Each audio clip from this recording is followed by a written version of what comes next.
Hello guys, welcome back to our channel. ഇന്ന് നമ്മൾ cauliflower വെച്ചിട്ടുള്ള ഒരു റെസിപ്പി ഉണ്ടാക്കാൻ പോകുകയാണ് കേട്ടോ.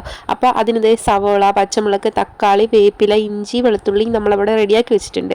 അപ്പോൾ ഇതേപോലെ കട്ട് ചെയ്ത് എടുത്തിട്ട് നന്നായിട്ട് വെള്ളത്തിലിട്ട് കഴുകിയെടുക്കുക കേട്ടോ. കുറച്ച് മഞ്ഞൾപ്പൊടിയൊക്കെ ഇട്ടിട്ട് വേണം കഴുകിയെടുക്കാനായിട്ട്.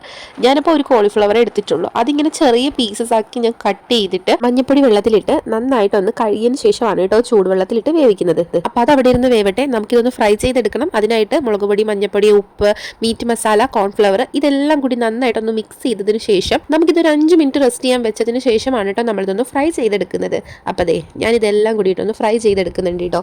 അപ്പോൾ നമുക്ക് ആ ഫ്രൈ ചെയ്ത എണ്ണയും വേണമെങ്കിൽ കുറച്ച് ഓയിൽ കൂടി ആഡ് ചെയ്യാം കേട്ടോ.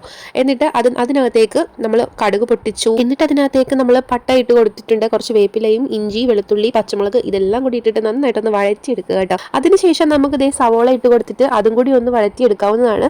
ഇതിനിടയിൽ കുറച്ച് ഉപ്പ് കൂടി ചേർത്ത് കഴിഞ്ഞിട്ടുണ്ടെങ്കിൽ സവോള പെട്ടെന്ന് വഴണ്ടി കിട്ടും കേട്ടോ. ഇതിനകത്തേക്ക് നമ്മുടെ അടുത്ത ഐറ്റമായിട്ടുള്ള തക്കാളി കൂടി ആഡ് ചെയ്ത് കൊടുക്കാം. തക്കാളി കൂടി ആഡ് ചെയ്ത് കൊടുത്തിട്ട് നന്നായിട്ടൊന്ന് മിക്സ് ചെയ്തെടുത്തോളൂ. അതെല്ലാം നന്നായിട്ടൊന്ന് വഴഞ്ഞ് വരുമ്പോഴത്തേക്കും നമുക്ക് അതിനകത്തേക്ക് മുളക് പൊടിയും മഞ്ഞപ്പൊടിയും ഇട്ട് കൊടുത്തിട്ട് ഒന്ന് മിക്സ് ചെയ്തെടുക്കാം കേട്ടോ.